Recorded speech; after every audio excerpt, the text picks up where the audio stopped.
What's up, everybody? So Dr. Jacques here at the Wellness Way in Pittsburgh, or Structured Chiropractic, whatever you want to call us. Got Wellness Way everywhere around here. Also, boom, right there.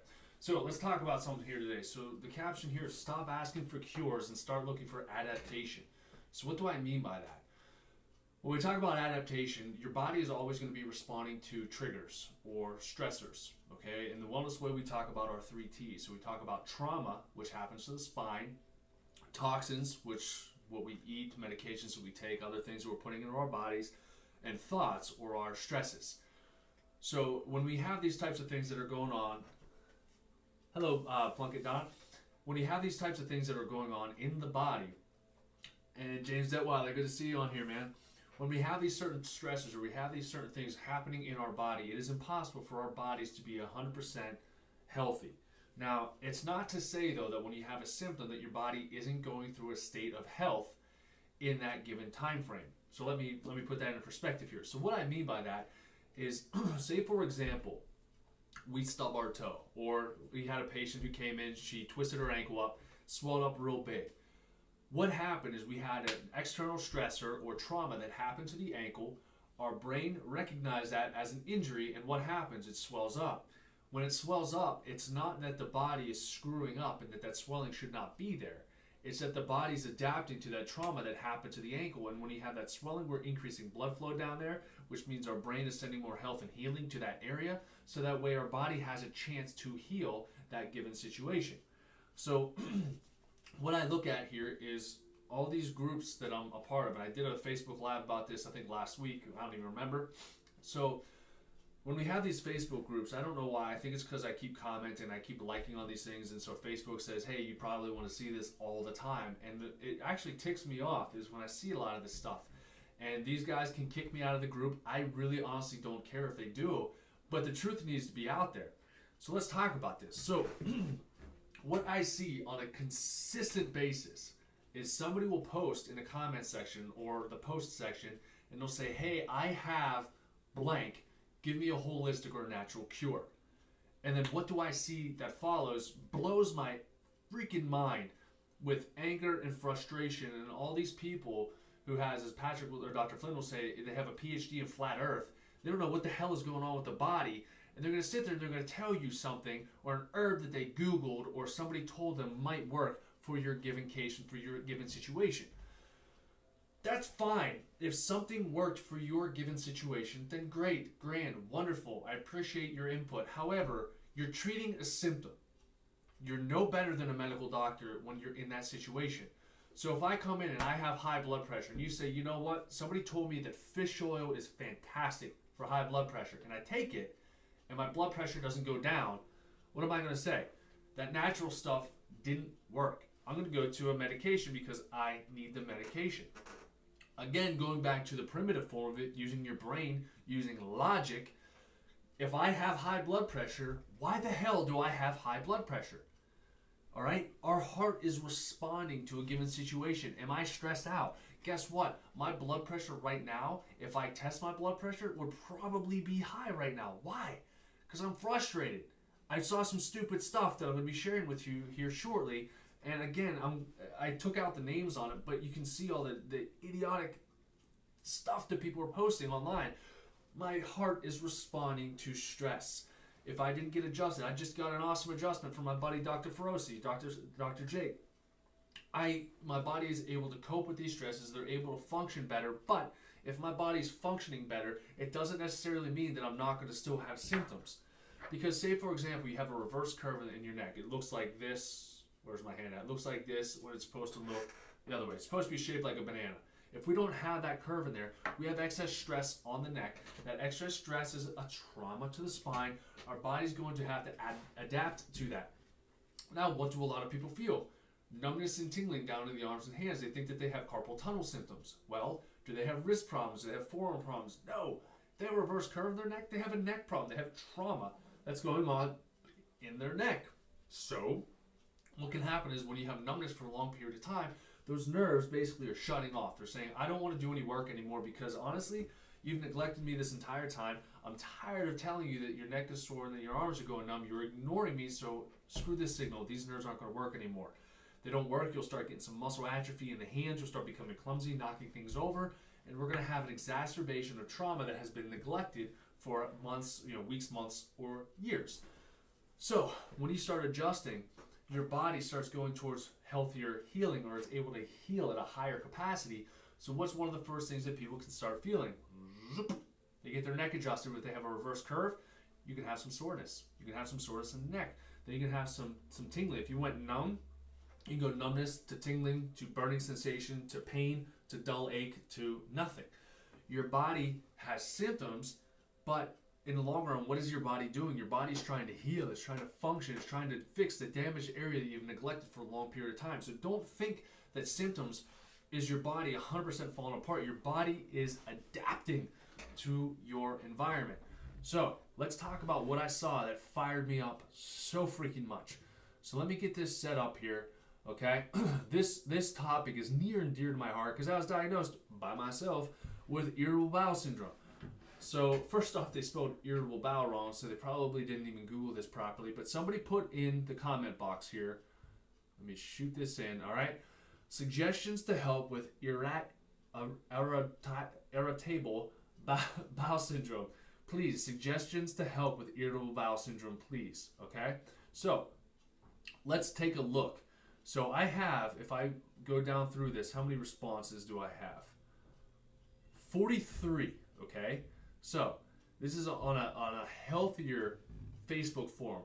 43 different opinions on what this person needs or what this person can use to cure their irritable bowel syndrome. All right? Basically a bunch of morons. So let's talk about this. Let's go down through this. It's going too fast. Okay. So somebody asked you a good question here. Somebody said, well, let's go with the first comment. Apple cider vinegar, baking soda, which will damage your stomach, cinnamon, bananas, stevia. This is milk. Okay? Milk. Somebody said on a holistic site to add milk to irritable bowel syndrome. You're an idiot. Magic bullet that all together. Apple cider vinegar, baking soda, cinnamon, banana, stevia, and milk. And you blend that and your irritable bowel syndrome goes away. Don't think so. Let's dissect this. Why? So let's talk about this. If we have these symptoms, okay, and say you have a food allergy to apple cider vinegar, can you take this? No or no? Nope. Baking soda, it's going to buffer out the stomach acid. Your body, your organs need to be acidic to break things down. If you put baking soda in there, guess what you're not breaking down? Food. So if we have low stomach acid output, we're going to put baking soda in there too, which is going to decrease our stomach acid output even further, which means more foods are going to slip through the intestinal lining because we didn't break them down in the stomach. Do you have an allergy to cinnamon? Do you have an allergy to banana, which is also pure sugar? What about stevia? What if you have a bacterial infection that loves fructooligosaccharides? Stevia can potentially be fueling that. What about a milk allergy? For God's sakes. If somebody tells you, if you have a gut issue and somebody tells you to drink milk, tell them that they're a freaking idiot and tell them to go home and just hide under a rock and don't ever come out of their bed ever again. Because they're morons. And they're trying to push their information and their opinions that don't make any logical sense. Again, this is all designed to make you use your brain. If you don't want to, then don't tune into this. But I'm going to make you. All right? Irritable bowel, C or D. So do we have constipation or diarrhea? At least somebody asked the question, right? Research L-glutamine, marshmallow root, slippery elm, leaky gut. Okay? So L-glutamine. If we are not careful with glutamine, it can convert into what's called glutamate. Glutamate is an excitotoxin which will cause further damage in the intestinal lining. Marshmallow root? Yeah, marshmallow root can absolutely be used to treat certain types of irritable bowel symptoms. However, marshmallow root has a specific function in the body. If we give somebody marshmallow root that doesn't necessarily need marshmallow root, you're wasting time and you're wasting money and you're hoping for a cure that's not there. Let's go. Slippery elm. Okay, slippery elm is another one of those adaptogenic type herbs.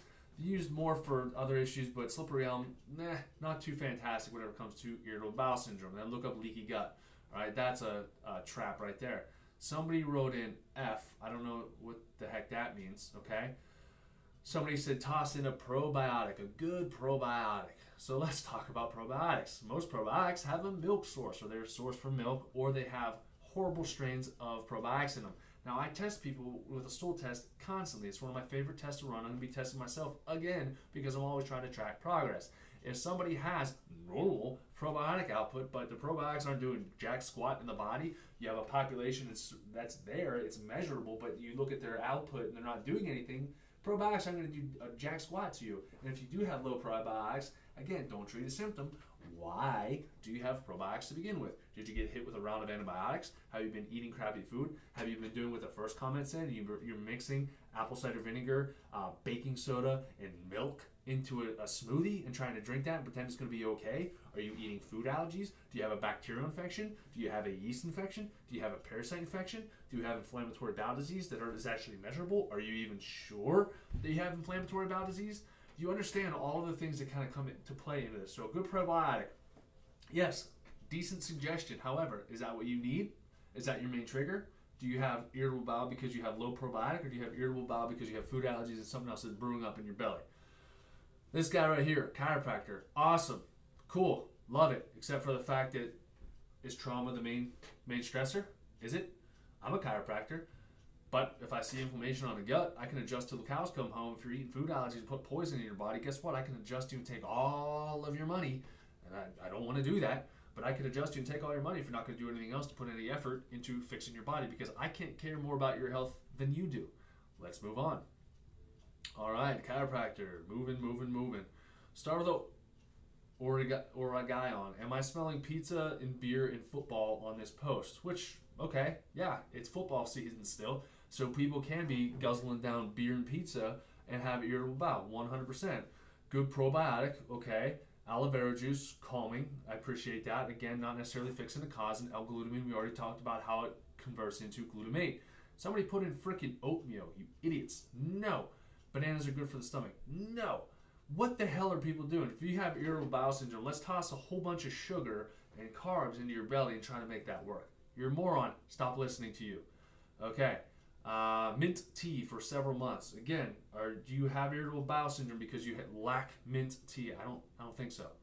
Somebody endorsed their own probiotics. Cool.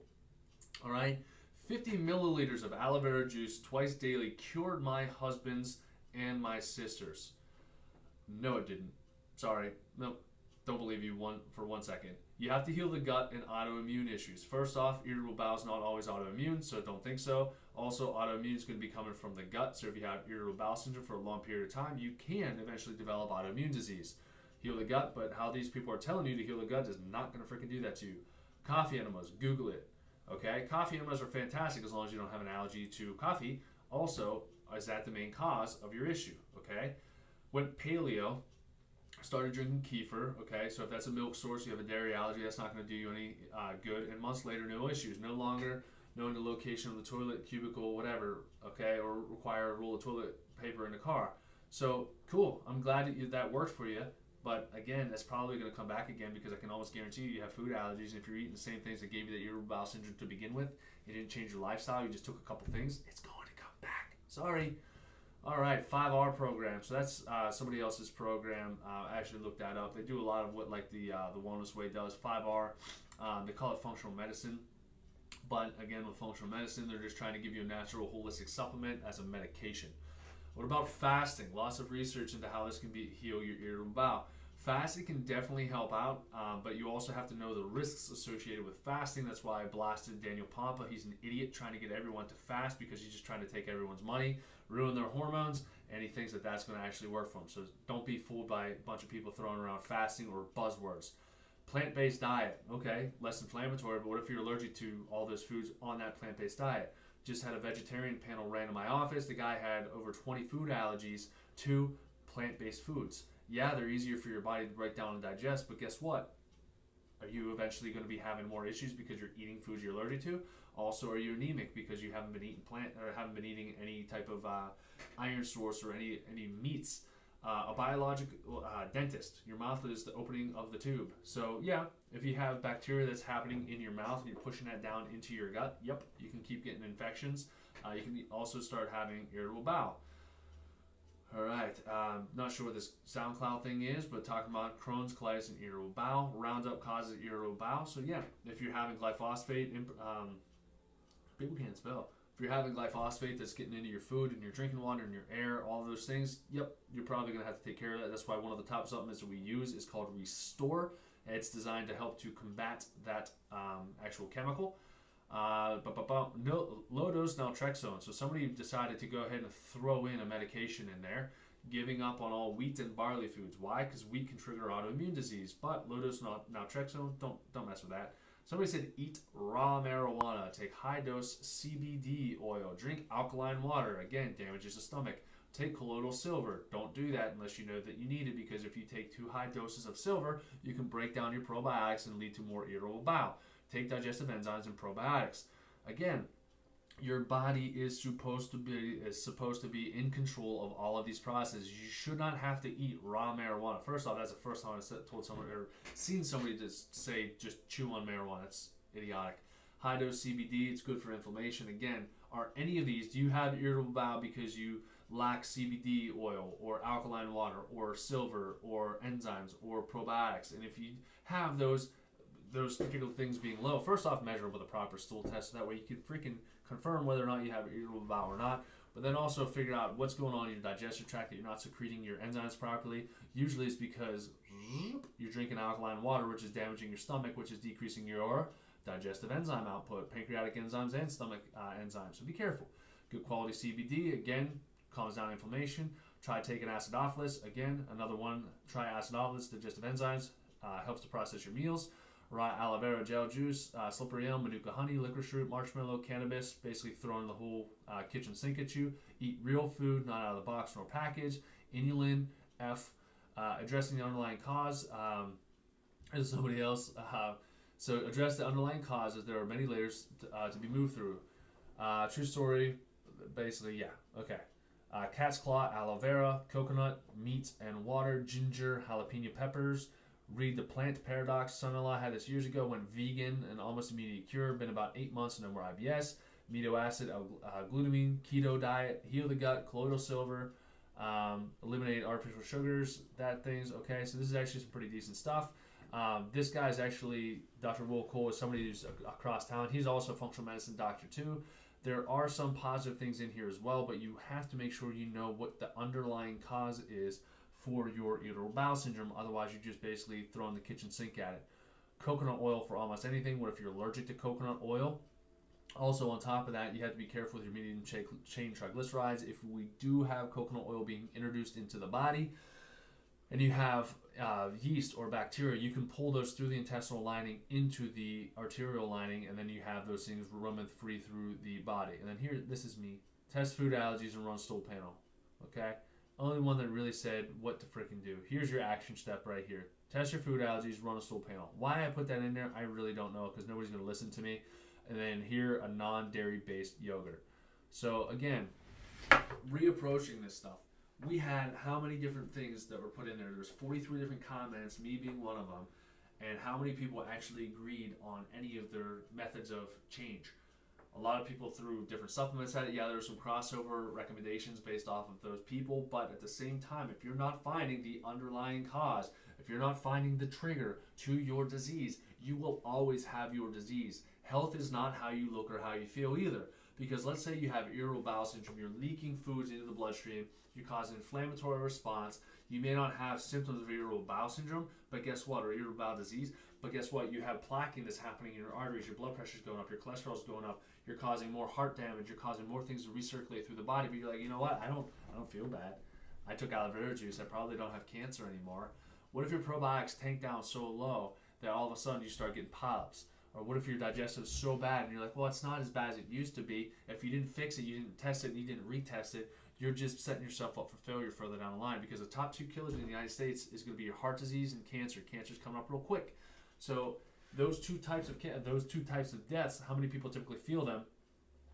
Not many, except when it's too late. All of a sudden you have a heart attack and you could die. Most men have their first heart attack by the time they're in their 60s. Okay, what about cancer? You can have stage 4 cancer and not even feel it. Maybe you're a little bit tired. Okay, if you're eating these things, you're doing these things, and you think you're going to be healthy and well, you're a fool. You're being lied to.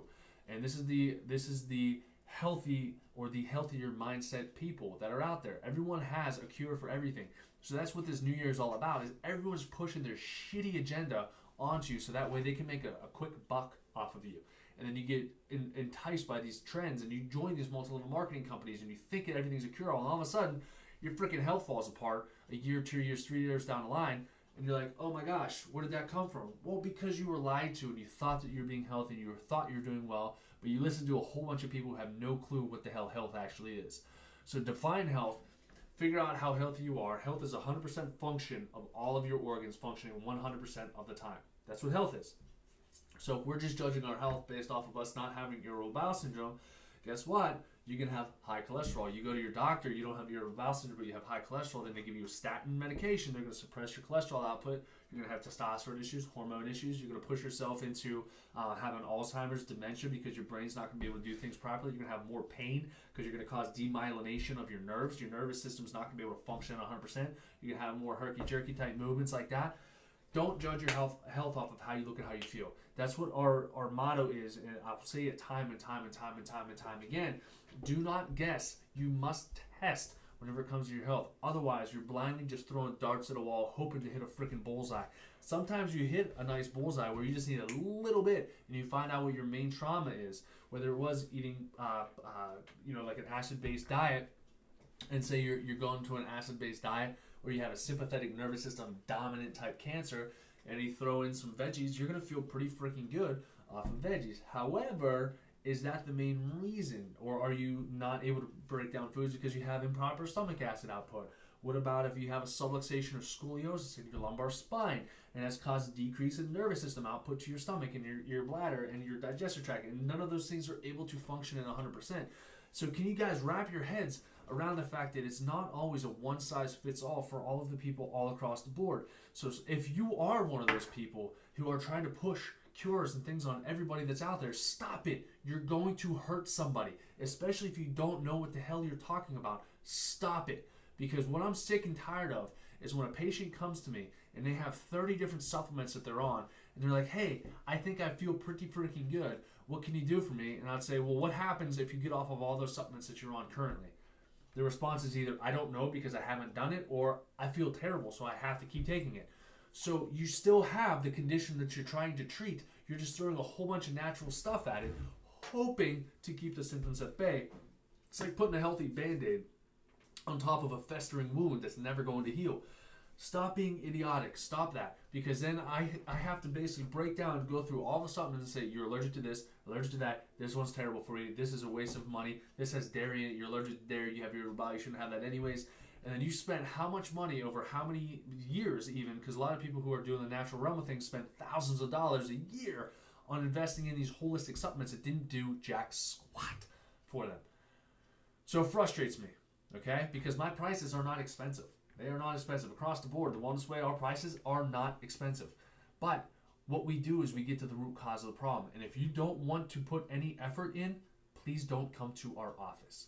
If you don't want to put the time and the effort in, if you don't want to change that lifestyle that gave you the disease to begin with, don't call us, don't email us, don't come into our office, don't start care with us and go back to the old lifestyle. Because if you do that, you will fall apart. And I'm not willing to let my reputation or your health be sacrificed because of your poor decision-making skills. So that's my little vent for today. I'm going to go through some of these comments here right quick. Plug It Donna said hi there. James, awesome.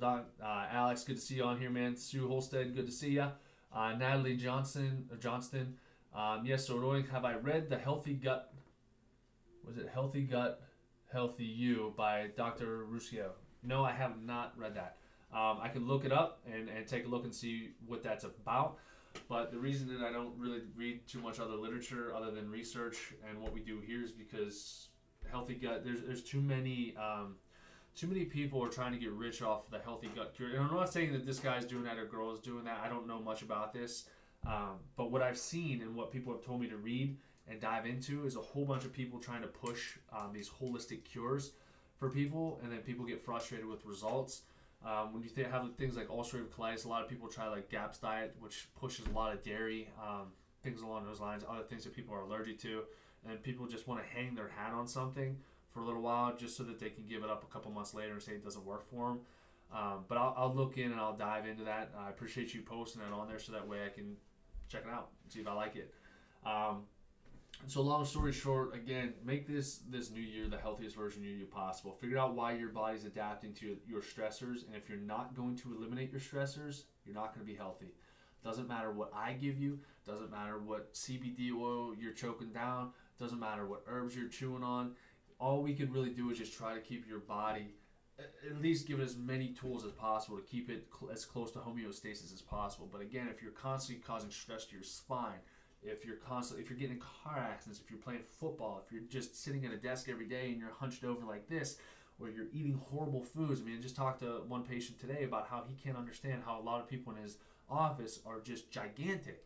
And he was trying to figure out where do people get to this point where they're like, I'm freaking huge, but I'm not going to do anything about it. I'm totally content eating my French fries and McDonald's because I don't want to do anything with my health. So, don't put stress on your body. Figure out how to adapt to it. Now, if you're in a stressful job, there are things that you can do. I mean, shoot, get adjusted if you're sitting at a desk all day, every day. If you're working out in the yard, get adjusted all day, every day, because what that's going to do is give your spine the ability to be able to adapt to that stress. If you're in a toxic relationship, I can give you some herbs for that, but you're going to have a communication, or you're going to have a sit-down session with your spouse to figure out what's going on. So we talked about irritable bowel, and we talk about healing a healthy gut. What if you're stressed out of your mind? What if you're sucking down coffee? What if you're sympathetic nervous? I always go off on tangents, so I apologize for those of you who are still on here and I just keep talking. What if you're stressed out of your mind? What that's going to do is increase your sympathetic vagus nerve. Your vagal tone is going to increase to go more towards sympathetic dominant, which is going to push your body into a fight or flight response, which means you're ready to either fight or go run somewhere. Now, if you're in fight or flight, all the blood goes outward, away from your digestive organs. So if you're stressed all day, every day, taking coffee or energy drinks or a stressful job or an abusive relationship, emotionally, physically, whatever it is, you're probably not going to have the best digestive tract out there, because you're not going to have stomach acid being produced. We don't have stomach acid being produced, and what that's going to do is it's going to cause you to eat food. When you drop that food into your stomach, you're not going to be able to break it down fully because you don't have any function going there anymore. Exactly, Natalie, you go into the survival mode. You can't break down those foods, so you're going to be pushing down dirty, undigested food into your digestive tract. And the digester, your GIs, your colon, everything's like, what the hell is this doing? Get this out of here. No. If you already have inflammatory bowel disease, or you already have leaky gut, or any of these cliche terms, it's going to push out through the bloodstream, and you will develop a food allergy to it. So what if, I mean, all of those herbs, the slippery elm, the aloe, the digestive enzymes, all that stuff, if you're just stressed every single day, your digestion's not going to be good. It's not. And nobody even said anything about that. Nobody even addressed that. So again, your health is not a one size fits all, and it will never be. There will never be a cure for all sickness and disease. There won't, because it's not a one size fits all approach. I mean, for Natalie, if she's in survival mode, that might be making her sick. If I'm in survival mode, my body might be able to adapt to it better than hers does, and so my survival mode might work better, but yet I have a lot of spinal trauma that I put on myself every day because I work out, and I've been, I'm bending over the table every day to adjust, so I'm doing certain things. So my main trigger might not be stress. My main trigger might be trauma, okay? Because I played football back in the day, I still have issues. I'm still constantly working on making myself healthier and better. So if somebody gave Natalie kava or California poppy or something along those lines to help to reduce some of that stress, it can help her body cope a little bit better. But if she's still in, or if I'm still in a very stressful situation, our body's still going to adapt. It's still going to respond. And it's not that our bodies are sick, it's that our bodies are adapting. I don't even know if I can keep talking anymore. I'm so stressed. No, I'm just kidding. So just all I can say is share this for somebody, if you know, because it really, a lot of people would be trying to find weight loss partners going into the new year. If somebody tries pushing some miracle supplement or miracle cleanse on you, just tell them to shut up, or just tell them to leave you alone, because you, now if you've watched this, you're smarter now. You need to know that you need to test things before you ever do anything, okay? Again, there's some blanket things that you can take that make you feel a little bit good along the way, but how long is that going to last? Okay, if we're still getting exposed to stress, we're still beating up our spines, you're not taking care of it, you're just taking CBD oil to numb out the pain. Well, I mean, realistically, what's the difference between taking CBD oil and a prescription med? All right, taking an opioid, yeah, it might not be as addictive, but at the same time, plexus. Natalie, don't even get me started on plexus. I'll smack you upside the head. A lot of people are pushing plexus cleanses and Arbonne cleanses. Those are the two that I've been hearing the most about this new year. And then I ask about supplements, and I ask about what's in them, and then I go through and rattle off all the bad stuff. And also, if we're talking about doing cleanses, another side note tangent, if you have inflammatory bowel disease, if you have leaky gut, and you pull out toxins from the body and you dump them into the colon, guess where all of those toxins are going to be going? Right back through that leaky gut, right into the permeable membrane, right into the arterial lining, and then it gets recirculated through the body. And the number one thing, since Natalie, I know you're on there, if you do a cleanse or you do a detox and you feel terrible and you're like, this is just the worst, and you tell the person that gave you the cleanse that you feel that way, I'm leaving this up to Natalie, what is the number one thing that they're going to tell you when you tell them that? I'm waiting on you, Natalie. I'm not going to keep speaking until you answer that. It's the number one thing that somebody pushed you onto a cleanse is going to tell you if you start feeling pain or sick or nauseous. Wait for it. Better still be on here, otherwise I'm gonna be on here for forever. So I'll just answer it because I don't have patience at all. Literally, I don't have patience coming in. Yes, Natalie, boom, detoxing. You're detoxing so hard. Thank you, Natalie. You made this whole live video so worth it. Yes, you're detoxing. That's just your body detoxing. That's just a detoxing symptom. Well, if you're not detoxing properly and you feel like crap, or say, for example, you have MTHFR and you don't even have any detoxifying capabilities like at all, and you're trying to push that, or you have slow phase 1 or slow phase 2 of detoxification and your pathways are just damaging, that's just your Exactly. So we can all agree, we've all been told this, or we've all heard this before. Is that your normal detox symptom? Or yet you have some die-off symptoms.